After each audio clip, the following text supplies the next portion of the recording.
This film shows images of the Circular Fashion Symposium organized in June 2017 at Wageningen University in the Netherlands. The symposium was organized by the Circular Economy Student Hub and was located amidst an exhibition of sustainable fashion.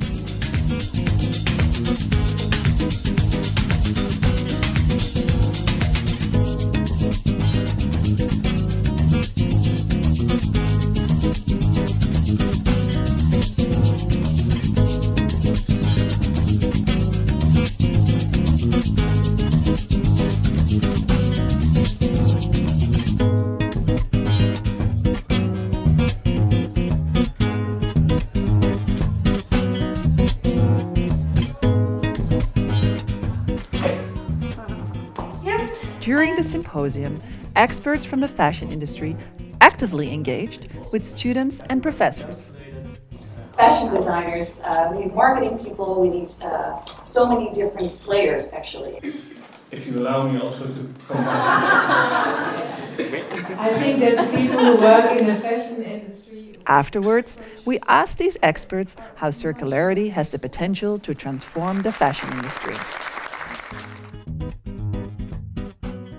Fashion industry is the second most polluting industry in our environment at the moment. And people don't know it since our clothing is being made at the other side of the world actually. And we don't know who made it or what the causes are to our environment at the moment. If we watch the 8 o'clock news with what is going on in the world, we think about all the negative elements that take place and gosh, we worry about the future of the planet, etc.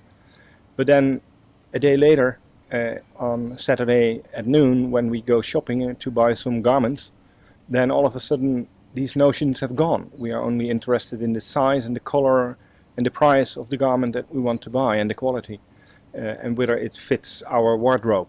And we are both the same people, but we have different approaches to what we do at different times of the day and circumstances. One of the things that I'm discussing is, well, why are we still making garments as if they should last for 40 years if we only wear them for 1 or 2 years in reality nowadays?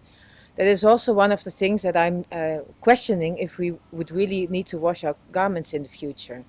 I'm not the only one debating that. That's why people are looking into CO2 dyeing, so that there's actually no water involved in the future. When you start with sustainable fashion, to ask yourself, what is sustainable fashion? Most of the time the box of Pandora opens. So where to start? And for every company, for every designer, it's a different kind of topic what you want to pinpoint out. For this reason, I start with one sentence. So starting a sustainable supply chain is finding out the DNA of your company. At this moment, in my view, we are living in a paradigm change time frame. We understand that the way the business is set up and running is not sustainable. We cannot go on the way it runs now. But although we have some ideas on what to change and how to improve, by far we didn't invent the new way of doing business, the sustainable way of doing business yet. I think in technology and advanced material there's a lot to win. So it's very important because it's so complex and so complicated, and you really need different expertise to get the fashion world changed and to get the industry changed, starting from fabric and dyeing and producing fibers. Big difference will be that you will connect them in a very early stage to a designer, because designer, they have the feeling and the knowledge which you can make out of a fiber and out of a new fabric. And then you probably end up with something very different than the engineer was thinking when he started to develop the technical process. Mycotex is a 100% biodegradable material. I have here some examples, and of which I'm making a garment in a totally new way. After growing the material, I place it on a mold, which is based on a 3D body scan, and then after drying, the garment is ready. So I skip spinning yarn, weaving cloth and sewing garments, and actually I'm shortening the whole supply chain. Nowadays we are working on circular economy and recycling, but this involves a human behavioral change of 7 billion of people.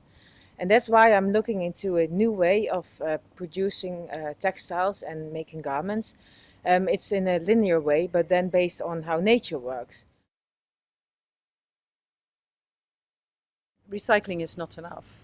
Recycling is, I think, a very good entry point of all of us with regards to wearing our fashion, bringing it back, because it makes us aware that we have a challenge with regards to waste. So it's very good. Recycling is good. However, recycling is not enough in the sense that there's a lot of material that cannot be recycled, that we can't do anything with. So it would still end up with waste. And when I mean recycling is not enough, if we start from the cradle to cradle perspective by designing our garments with that in mind, then recycling will be enough. So in fact, we do need a circular economy in order to make it work. So we start from design, with the materials in mind, with the processing in mind. If all that is done with that, with the good in mind, with good materials, then in fact it can go back, because we can start using it all again. We can rewear it again. It will be regenerative.